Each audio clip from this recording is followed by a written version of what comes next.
Il existe des monstres qui attaquent de l'extérieur. Et il existe des monstres bien plus dangereux. Ceux que l'on enferme, que l'on cache, que l'on nie. Le Minotaure n'est pas seulement une créature mythologique. Il est une construction humaine, un produit du mensonge, de la honte et du refus de regarder en face ce qui dérange. Ce mythe ne parle pas de courage héroïque. Il parle de responsabilité collective, de déni et de ce prix terrible que l'on paie quand on préfère bâtir un labyrinthe plutôt que d'affronter la vérité. Aujourd'hui encore, nous faisons exactement la même chose. Nous construisons des systèmes sophistiqués pour enfermer nos monstres, nos pulsions, nos échecs, nos violences, nos contradictions. Mais rien de ce qui est enfoui ne disparaît. Tout ce qui est refoulé revient, sous une forme plus brutale. Le Minotaure est là pour nous rappeler une chose simple et dérangeante. Ce que nous refusons de voir en nous finit toujours par nous gouverner. Mais aucun monstre n'apparaît par hasard. Avant le labyrinthe, avant la peur, avant les sacrifices, il y a toujours un premier choix. Un moment précis où l'on décide de ne pas regarder. Tout commence avec Minos, roi de Crète. Minos demande aux dieux la légitimité de son pouvoir. Poséidon lui envoie un taureau magnifique, un signe clair. Sacrifie-le en mon honneur. Mais Minos ne le fait pas. Il garde le taureau. Il garde le symbole. Il garde le pouvoir sans en accepter le prix. C'est là que tout bascule. Poséidon ne punit pas Minos directement. Il agit autrement.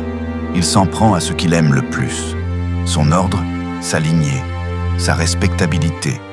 Il inspire à Pasiphaé, l'épouse de Minos, un désir monstrueux. De cette union contre nature naît le Minotaure, un être hybride, mi-homme, mi-bête. Et déjà, le mythe est clair. Le monstre n'est pas une erreur du hasard. Il est le produit d'une faute morale non assumée. Minos ne regarde pas sa responsabilité. Il ne reconnaît pas sa trahison envers les dieux. Il fait ce que beaucoup font encore aujourd'hui. Il cache.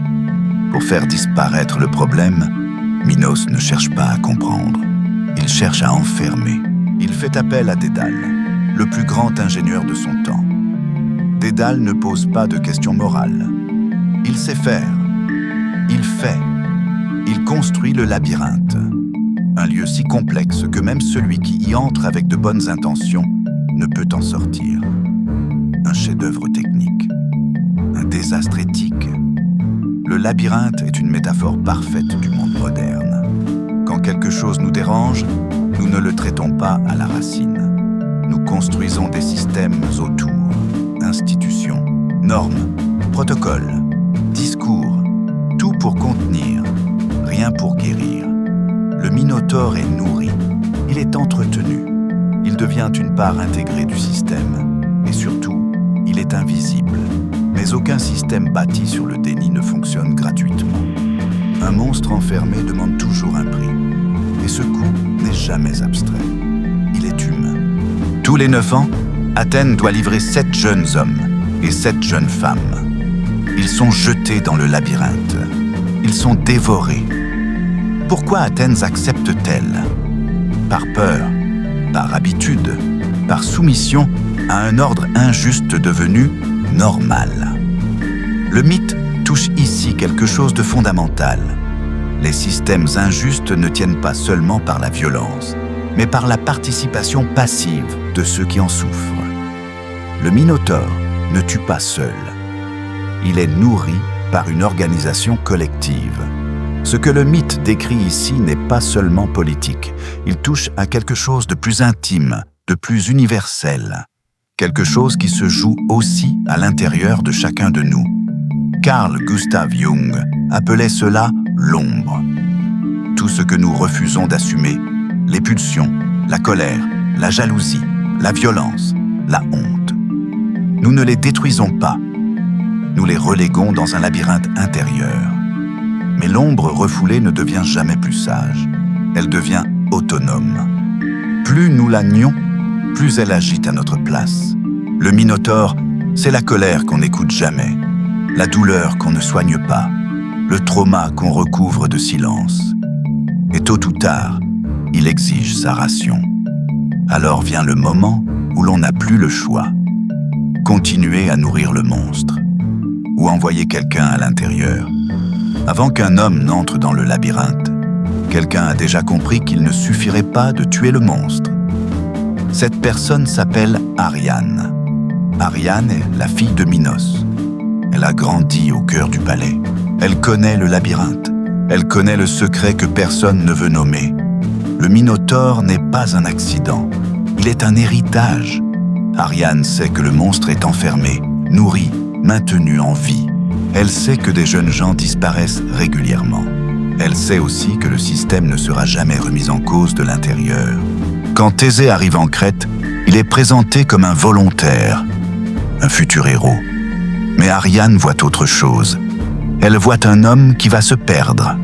Car le danger du labyrinthe n'est pas seulement d'y mourir. Le vrai danger, c'est de ne jamais en sortir. Ariane ne lui donne pas une arme. Elle ne lui donne pas un plan. Elle lui donne un fil.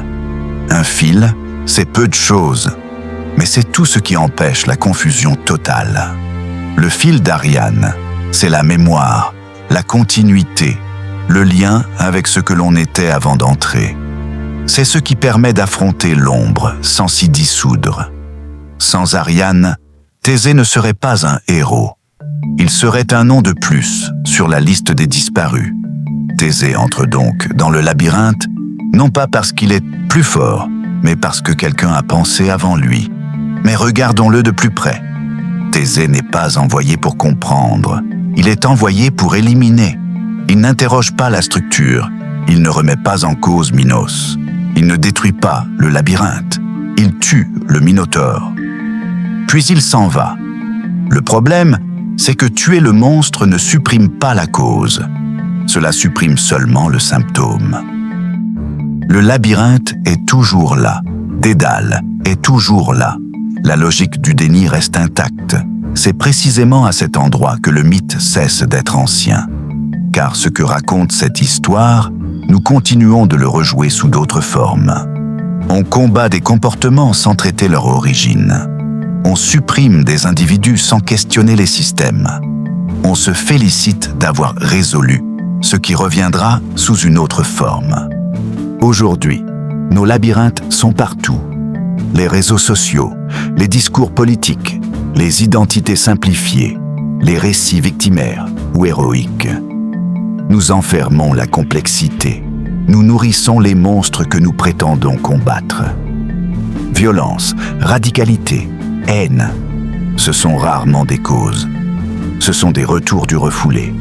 Comme le disait Nietzsche, ce que l'on combat sans le comprendre finit par nous ressembler. Le mythe du Minotaure ne nous dit pas « il faut être courageux ». Il nous dit « il faut être honnête ». Honnête avec nos zones d'ombre, nos contradictions, nos responsabilités. Tant que nous préférerons enfermer plutôt que comprendre, le monstre trouvera toujours un chemin. Le mythe du Minotaure n'est donc pas un récit sur le passé. C'est un avertissement.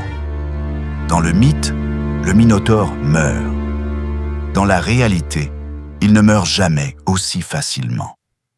Car le Minotaure n'est pas une créature isolée.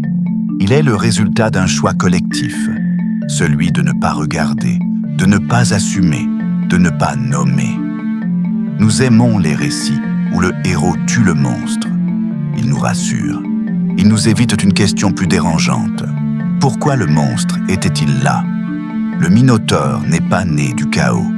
Il est né d'un mensonge accepté, d'une faute dissimulée, d'une responsabilité repoussée. Le labyrinthe n'a pas été construit pour le monstre, mais pour protéger ceux qui refusaient de se regarder eux-mêmes. Et tant que l'on préférera enfermer ce qui dérange plutôt que le comprendre, tant que l'on construira des systèmes pour contenir au lieu de transformer, tant que l'on confondra suppression et lucidité, le monstre changera de forme. Mais il restera. Le mythe du Minotaure ne nous demande pas d'être héroïque. Il nous demande d'être lucide, car ce qui est nié ne disparaît pas. Ce qui est refoulé s'organise, et ce qui est enfermé finit toujours par réclamer sa part. La vraie question n'est donc pas de savoir qui combattra le prochain monstre. La vraie question est celle-ci. Qu'avons-nous choisi de ne pas voir, au point d'avoir dû lui construire un labyrinthe ?